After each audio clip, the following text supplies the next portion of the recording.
Breaking news betting apps కేసులో ED విచారణకు హాజరయ్యారు నటుడు ప్రకాష్ రాజ్. ఆన్లైన్లో బెట్టింగ్ యాప్స్ ప్రమోషన్ చేసిన కేసులో గతంలోనే సినీ నటులకు ఎన్ఫోర్స్మెంట్ డైరెక్టరేట్ నోటీసులు ఇచ్చింది. ఈ మేరకు ఇవాళ హాజరు కావాలని జూలై 21న ప్రకాష్ రాజ్కు నోటీసులు వెళ్లాయి. దీంతో విచారణకు హాజరయ్యారు నటుడు ప్రకాష్ రాజ్.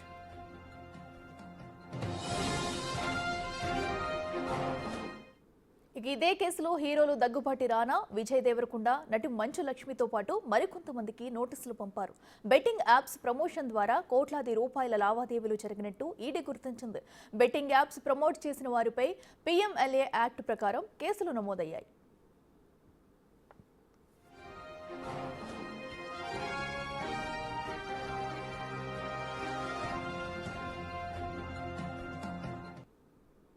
ఇదే అంశానికి సంబంధించి మరింత సమాచారం మా ప్రతినిధి సాగర్ లైవ్ లో అందిస్తారు. సాగర్, చెప్పండి, ఇప్పటికే బెట్టింగ్ యాప్స్ కేసులో ప్రకాష్ రాజ్ అయితే విచారణకు హాజరయ్యారు. మరి ఎలాంటి ప్రశ్నలు సంధించబోతుంది? సో ఈ రోజు ఎలాంటి సమాచారం వచ్చే అవకాశం ఉందనుకోవచ్చు?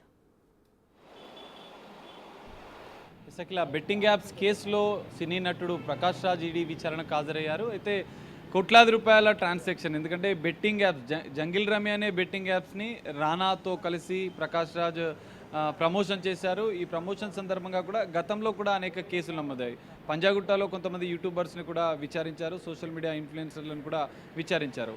పంజాగుట్టతో పాటు తెలంగాణ వ్యాప్తంగా నమోదైనటువంటి కేసుల ఆధారంగా ఎన్ఫోర్స్మెంట్ డైరెక్టరేట్ ఈసీఆర్ నమోదు చేసింది. ఈ కేసులో 29 మందికి, గతంలో నమోదు చేసినటువంటి కేసుల్లో ఏదైతే 29 మంది ఉన్నారో వారందరిపైన కూడా ఈడీ కేసు నమోదు చేసుకుని దర్యాప్తు చేస్తుంది. ఈ కేసులో రానా, దగ్గుబాటితో పాటుగా విజయ్ దేవరకొండ, మంచు లక్ష్మి, లక్ష్మీ ప్రణతి, నిధి అగర్వాల్తో పాటుగా మొత్తం 29 మంది ఈ కేసులో ఉన్నారు. ఇందులో ఇప్పటికే హాజరు కావాలని చెప్పి వారికి నోటీసులు జారీ చేశారు. 21వ తేదీన, ఈ నెల 21వ తేదీన నోటీసులు జారీ చేయగా ప్రకాష్ రాజ్ కొద్దిసేపటి క్రితమే ఈడీ విచారణకు తన న్యాయవాదితో కలిసి హాజరైన పరిస్థితి. అయితే జంగిల్ రమి అనే ఒకే యాప్కి ప్రమోట్ చేశారా, ప్రకాష్ రాజ్ ఇంకేమైనా ఇతర యాప్లకు ప్రమోట్ చేశారా అన్న అంశాలపై కూడా ఆరా తీస్తూ వాటి ఆర్థిక లావాదేవీలు, ఎందుకంటే తెర ముందు అధికారికంగా లక్షల రూపాయలు తీసుకొని తెర వెనుక కోట్లాది రూపాయలు చేతులు మారినట్లుగా కూడా ఈడీ ప్రాథమికంగా గుర్తించిన నేపథ్యంలో దాని ఆధారంగానే కీలకంగా మనీ లాండరింగ్ యాక్ట్ ప్రకారం కేసు నమోదు చేసి వారి ఆర్థిక లావాదేవీలపైన ఆరా తీయనున్నట్లుగా కూడా తెలుస్తుంది. ఈ కేసులో ఇప్పటికే మనం చూసాం, గతంలో అనేక మంది యువత పెద్ద ఎత్తున మోసపోయారు. వందలాది మంది యువత ఇప్పటికే పోలీసులను ఆశ్రయించారు. లక్షలాది కోట్లాది రూపాయలు మోసపోయిన పరిస్థితి. సో 2 తెలుగు రాష్ట్రాల్లో సంచలనం మారిన ఈ కేసులో సినీ నటులు, యూట్యూబర్స్, ఇన్ఫ్లుయెన్సర్లు పెద్ద ఎత్తున ప్రమోషన్ చేశారు. దాని ద్వారా కోట్లాది రూపాయలు ఆర్జించారని చెప్పి భావిస్తున్న నేపథ్యంలో వీరి ఆర్థిక లావాదేవీలపైన కూడా ఫోకస్ పెంచింది. అందులో భాగంగానే ప్రకాష్ రాజ్ విచారిస్తుంది. అయితే ప్రకాష్ రాజ్ తన న్యాయవాదితో కలిసి కొన్ని డాక్యుమెంట్స్ కూడా తీసుకొచ్చి విచారణకు హాజరైన పరిస్థితి.